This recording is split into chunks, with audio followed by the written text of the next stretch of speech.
Under a moon veiled in storm and sorcery, the Jade Obelisk carve their ruins of unmaking into the earth, seeking to topple the false idols of life and death alike. But from the shadows of the grave, the soul-blight grave lords rise, an endless host of undead drawn to the obelisk's blasphemous power. Green lightning cracks across the sky as cursed stone meets immortal flesh. Welcome to Warcry, presented by Miniature Game Montage.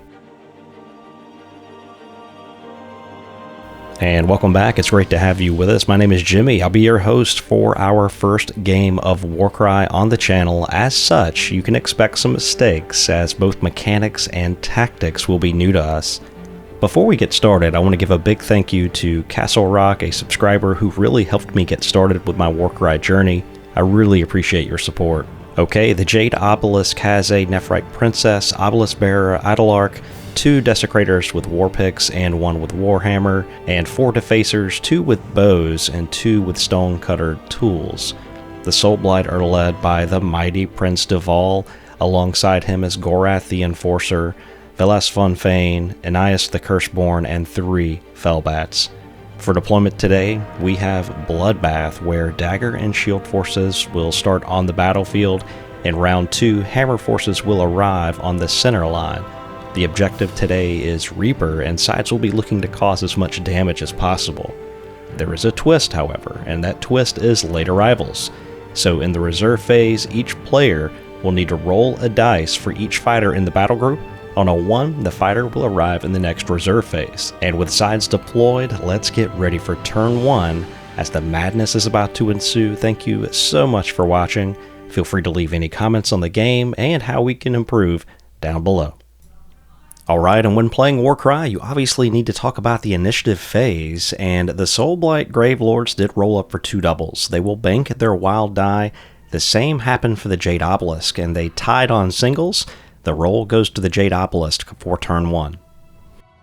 Now in deployment, we have no idea how the synergies work and how different units need to be divided up. We did have Prince Deval along with Gorath and a Fellbat that deployed in the center. Across from him is the Priestess, along with the Rune Obelisk and the Idolarch. In reserve, the Soulblight Gravelords do have Fellbats, while the Jade Obelisk have Defacers. And up first, the Jade Obelisk activate a Defacer with a bow, who takes a shot at Prince Deval, needs 5s, and misses on both attempts. The Soulblight activate Anias, who uses a double to rush, moving very quickly across the battlefield and up into a building. The Jade Obelisk then activate a Desecrator, sending him forward with 2 moves in an attempt to bait out the Prince. Instead, the Soulblight activate Velas von Fane as she uses both actions to move. The Priestess shows no fear and wants to engage her now as she moves into combat. She swings her weapon, needing 5s, and does 5 damage to Velas. Seeing this, a Fellbat moves forward to engage the Priestess.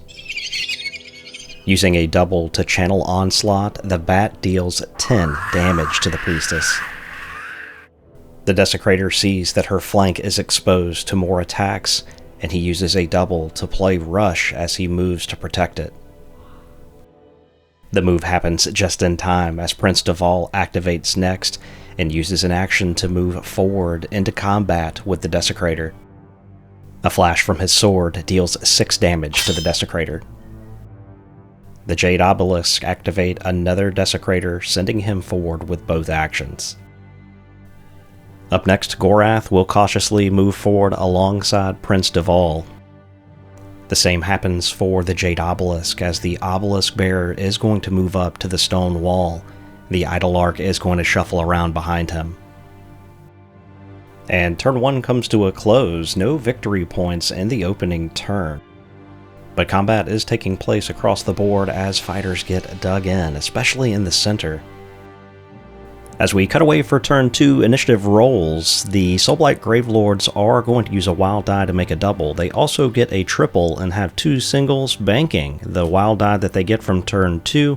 The Jade Obelisk roll up for 2 triples. They will turn 1 into a quad and bank their other wild die as well. As we move to the reserve phase, both Fellbats will be able to come in turn 2 as planned. We then roll up for the 3 Defacers, and they all make it in as well. We're ready for the action of turn 2, as the Gravelord will have the initiative. And the Fellbat starts with a triple Scent of Gore as he attacks the Priestess, getting it 3 attacks here, only hitting once on the initial exchange. The Priestess counters both of these attempts, doing damage back to the Fellbat. The bat attacks a 3rd time, all miss, but those 2 counters did put 6 damage on him, as the Priestess will activate and attack. With no counters available, she slashes her Jade sword at the bat, and with her 2nd action, takes the bat down.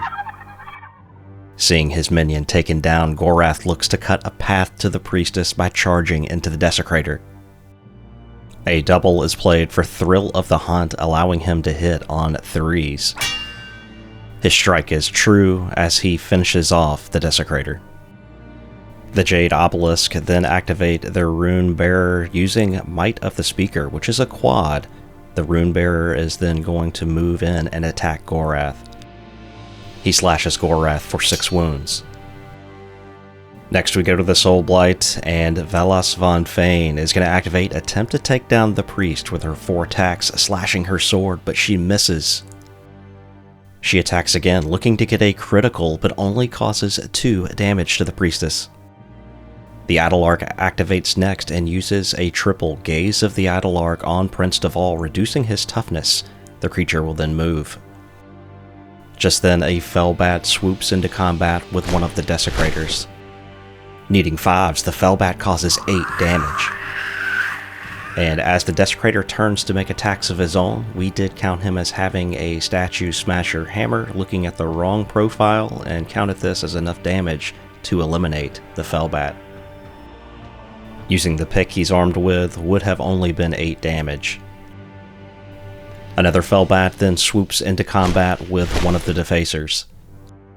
The Fellbat needs 5s, Curse of Jade being used to reduce the amount of damage by 1. The Jade Obelisk then sends one of their Desecrators. This one does have the hammer, and he also has Might of the Speaker as he charges into combat with Prince Deval and Gorath, hitting on 3s. He causes a total of 14 damage on Gorath and takes him down.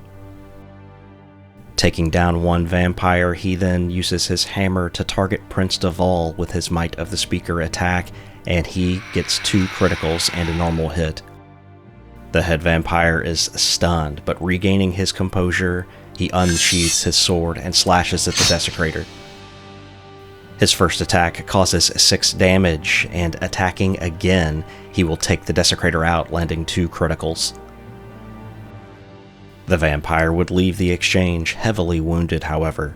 We now move across the board to a Defacer as she attacks into the Fellbat. She inflicts a few wounds and then exhausts, as she did counter earlier in the round. And being near forgotten, Anais Curseborn leaps from the building down into combat with the Priestess. With 2 criticals causing 8 damage, the Priestess finally succumbs to her injuries. And a major blow done to the Jade Obelisk, as the turn will stay with them. A Defacer moves forward with a bow, lines up a shot with his arrow at Velas. The arrow sails wide into a nearby tree. The rest of the Defacers are going to use both actions to move forward as the second round comes to a close. And with a lot of casualties on both sides, the Soulblight Gravelords losing Gorath in that exchange, they also lost 2 Fellbats, one by mistake. The Jade Obelisk losing their Priestess and 2 of their heavy-hitting Desecrators. As we look to round 3, the Soulblight Gravelords will use both of their wild die to convert 2 triples, while the Jade Obelisk, they are going to take the initiative, using 1 wild die for a single, getting a triple and a double as well. And with the Jade Obelisk up first, they will activate one of their Desecrators with a War Pick, as he's going to look to take on Prince Deval. He gets 4 strikes, and Deval will counter. 6 wounds are done to Prince Deval, and 2 back onto the Desecrator. And here we made a game-changing mistake, as we allowed them to use Inspiring Presence. This is only available to the hero, and we did miss this and allow them to activate the Obelisk Bearer next, this should not have happened. But as Prince Deval lay heavily wounded, the Obelisk Bearer charges in, lands a critical, and takes Prince Deval out of action. And this is something we totally missed, but this is a learning game.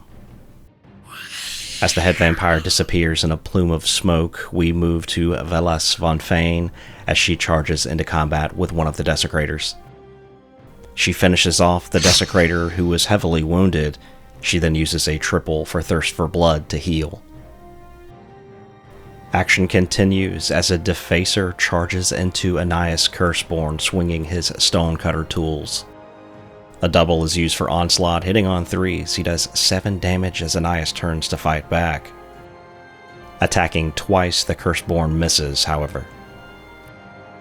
And on the opposite side of the board, one of the Defacers with a bow attacks the Fellbat and will get a critical. The Defacer attacks again and puts the Fellbat on the brink of going out of action. The Fellbat did react in the last exchange and then launches attacks of his own, but only gets 1 hit.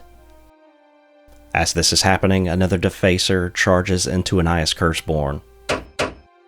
Anais absorbs 4 more damage as the rest of the turn remains with the Jade Obelisk.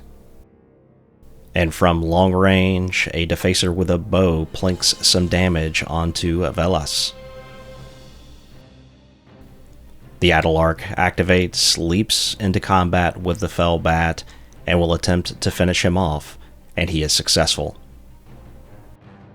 The third round comes to a close, and a pretty big blunder there on our part as we allow the Jade Obelisk to do a group activation without their leader on the board. We did not realize that rune mark was on that universal action until it was too late. This has really swung the game into the favor of the Jade Obelisk, as Prince Deval could have had an opportunity to do some work there. And as we get ready for round 4, all wild die being used here, the Soulblight Gravelords get a triple and a double, while the Jade Obelisk get 2 doubles. Initiative will go to the Jade Obelisk, and they do plan to activate first. And the turn will start with one of the Defacers attacking Anais. He is going to use Unfeeling Flesh to reduce the damage by 1. This does keep him alive, but he has to weather another attack that he feels he can't withstand. He counters and does some damage to the Defacer before he exhausts. And Velas von Fane is the last vampire standing as she moves into combat with one of the Defacers. A double is used for Onslaught, and with 5 per critical, he stands no chance and is taken out of action. In the final activations, bow shots target Velas, and that's 4 damage, taking her up to 5. Another Defacer fires from across the board with 4 shots from his bow, needing 5s. The arrows miss, as a Defacer is going to charge into combat in an attempt to finish her off. She remains firm as the turn and our game comes to a close. And that brings our inaugural game of Warcry to a close. Really hope you enjoyed that battle report. The Jade Obelisk are going to take the victory today. I would love your thoughts and comments on the game down below. This seems like it could be a really good fit for the channel. It is a very narrative-focused game. If you would like to see more Warcry, please let me know down in the comments below. I do have some more warbands to build, so that is something that we could do in the future. Once again, a big thank you to Castle Rock for making this battle report possible. And Supporters Club, your names are on the screen now. Thank you so much for your support. It's by no means necessary. If you've watched the video this far, you've done more than enough to support the channel, and that's really all I can ask for. We will see you in the next one. Take care.